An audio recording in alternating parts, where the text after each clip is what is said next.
Bendiciones, te saluda el cristiano evangélico David Iván Tavilo del país de Chile, del canal de YouTube Defiende tu Fe, canal oficial. Este video es dedicado al sacerdote católico Luis Toro sobre las ventas de indulgencias, los robos de la Iglesia Católica Romana y algunos de tantos abusos de poder de parte de papas y el Vaticano. Gracias a Dios que utilizó a Martín Lutero y otros reformadores para librarnos de los abusos de poder de la Iglesia Imperial Católica Romana. Para este estudio citaremos historiadores, fuentes confiables históricas reales. El erudito e historiador de renombre mundial Justo L. González nos dice lo siguiente: en tiempos de las cruzadas se les dio indulgencia plenaria a quienes participaban en la empresa, con la cual se quería decir que todos sus pecados quedaban perdonados, de tal modo que no tendrían castigo temporal en el purgatorio. Como podemos ver, la Iglesia Católica explotaba a sus feligreses y los hacía trabajar para no tener un castigo temporal en el falso inexistente purgatorio. La enseñanza del purgatorio se convirtió en la mejor inversión de negocios hecha jamás por la Iglesia Católica, puesto que los grandes ingresos que produjo ayudaron a edificar la gran catedral de San Pedro en Roma. El purgatorio produjo el sistema de indulgencias, las acciones que se pueden llevar a cabo a fin de disminuir el tiempo que alguien se tiene que quedar en el purgatorio. Es una especie de rebaja de condena por buena conducta obtenida por los parientes vivos de la persona, y así sigue siendo hasta el día de hoy. Si usted quiere ayudar a un pariente difunto que está en el purgatorio para que pueda ir al cielo, necesita hacer que se celebren misas por la persona. ¿Cómo hacer para que se celebren misas? Se le paga a la iglesia. El erudito historiador Dexner nos dice lo siguiente: el Papa León X opinaba que a los pobres le era difícil acceder a esta bendición porque no tienen dinero y que por esto debían desistir de este consuelo. El erudito experto Erwin Luxer nos dice lo siguiente: con la amenaza del purgatorio sobre sus cabezas, la gente del medioevo procuraba con gran ansiedad la obtención de indulgencias que tenían como resultado garantizado acortar, si acaso no cancelar del todo, su llegada esperada a los fuegos del purgatorio. Pero ¿cómo podían obtener una, ya que solo eran concedidas por el Papa?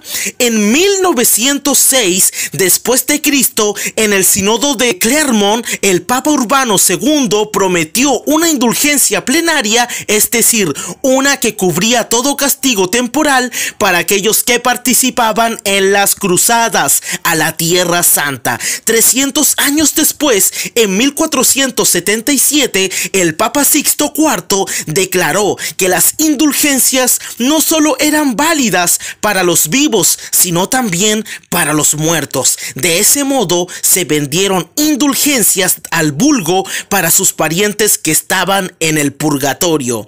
Claramente las indulgencias fueron un robo maligno, satánico de la Iglesia Católica Romana. Le sacaban dinero a la gente para sacarlos de un supuesto purgatorio, el cual ni siquiera existe. Rusner Enrique nos dice lo siguiente: el Papa Sixto IV decidió en 1476 que la acción de las absoluciones eclesiásticas también valían para las pobres almas que se encontraban, según él, en el purgatorio. Entonces, mis amados hermanos, por esta razón los monasterios tomaban dinero por servicios de rezos para que los fallecidos supuestamente que se estaban quemando se quemarían por menos tiempo en el falso purgatorio. Aparte de todos los robos de las indulgencias, también algunas investigaciones explican lo siguiente: según investigaciones hechas por Corbin, en el transcurso de los 600 años que duró el comercio de las absoluciones contribuciones deben haber fluido hacia Roma aproximadamente 1.000 millones de florines. Como vemos, la Iglesia Católica hacía mercader de la fe vendiendo la absolución de los pecados a los pobres feligreses católicos de aquel tiempo. El Papa Inocencio III le prometió a cada participante en las cruzadas contra los albinguenses 2 años de perdón. De esta manera se reunió un ejército de hasta 200.000 hombres para atacar al pueblo de Basiers. Sin consideración a la edad, sexo y religión, fueron masacradas cerca de 20.000 personas. Incluso las mujeres y los niños que se refugiaron en la iglesia no fueron perdonados. Como podemos observar, la Iglesia Católica Romana asesina chantajeaba a las personas haciéndoles creer y prometiendo a cada católico romano que participe de las cruzadas contra los albinguenses que iban a tener 2 años de perdón de sus pecados y los mandaban a matar. La Iglesia Católica no le importaba si iban niños o mujeres o hombres, simplemente el fin de la asesina Iglesia Católica era masacrar a los albinguenses. Y así fue, más de 20.000 masacrados terminaron en esa horrenda cruzada. El erudito Erwin Luxer nos dice lo siguiente: una vez aceptada la premisa de que el Papa tenía autoridad para conceder indulgencias, la puerta quedó del todo abierta para los abusos. Cuando el Papa León X requirió dinero para la construcción de la Catedral de San Pedro en Roma, hizo saber a todos que podían comprarse indulgencias para perdonar los pecados de los vivos y para libertar las almas de los muertos. Fue esta oportunidad creada por la iglesia para hacer dinero, lo que llevó a Texel hasta los confines de los territorios lejanos sajones para especular con la venta de indulgencias. Vemos claramente que la Iglesia Católica Romana, por orden del mismo Papa, explotaba y ganaba dinero estrujando a sus humildes feligreses católicos.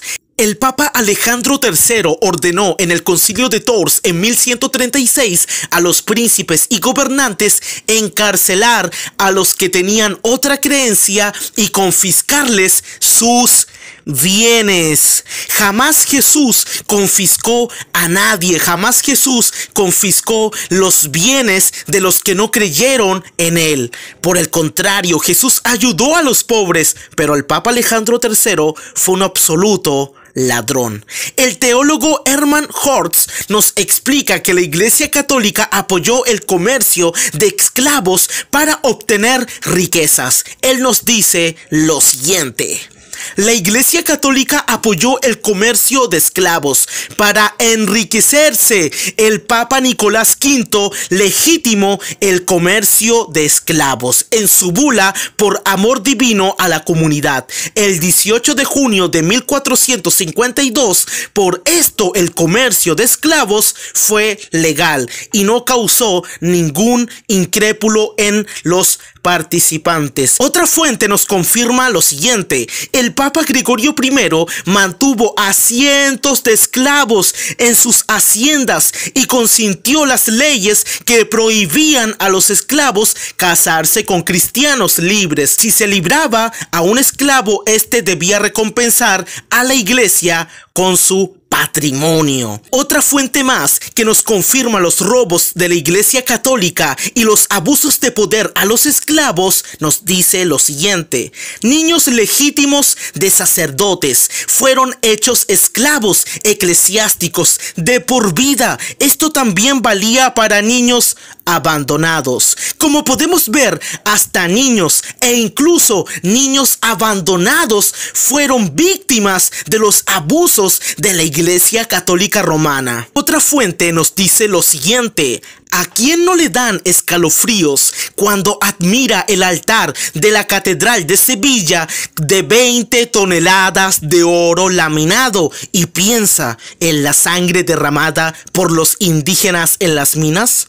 Como podemos ver, la Iglesia Católica Romana tiene toneladas de oro laminado en su Catedral de Sevilla. Esas toneladas de oro son el producto de asesinatos y maltratos a los pobres indígenas. El historiador Tomás Tomasi escribió lo siguiente: no sería posible contar todos los asesinatos, violaciones y los casos de incesto que fueron perpetrados todos los días en la corte del Papa. Una vida humana no alcanza para tomar nota de los nombres de todos los que fueron asesinados, envenenados y tirados vivos al río Tíber. Para poder financiar una guerra contra los turcos, el Papa Sixto IV construyó en Roma un elegante prostíbulo para ambos sexos. Sus cortesanas le habrían pagado cada semana un julio de oro, lo que significaban ingresos anuales de unos 26.000 ducados. Como podemos ver, el Papa Sixto IV construyó un prostíbulo simplemente por la avaricia y la perversidad sexual y para poder hacer una miserable guerra. El cardenal católico romano Baronius confesó lo siguiente: la Iglesia romana estaba cubierta con sedas y piedras preciosas, públicamente prostituyéndose a sí misma por oro. Nunca, ni los sacerdotes y especialmente los papas, cometieron tantos adulterios, violaciones, incestos, robos y asesinatos como en ese tiempo, la Edad Media. Bien, con esto demuestro que la Iglesia Católica Romana no es la Iglesia de Cristo. Por sus frutos los conoceréis. Si este video te gustó, puedes darle like, me gusta, manito arriba, simplemente si es de tu agrado. Puedes suscribirte a este canal para más videos como este, refutaciones, debates, enseñanzas. En la descripción de este video dejaré un enlace de un debate que sostuvo mi persona con un apologista católico, supuesto ex pastor evangélico. En ese debate, la victoria se la llevó el Señor y demostramos que la Inmaculada Concepción de María no existe en la Biblia. Hasta la próxima. Bendiciones.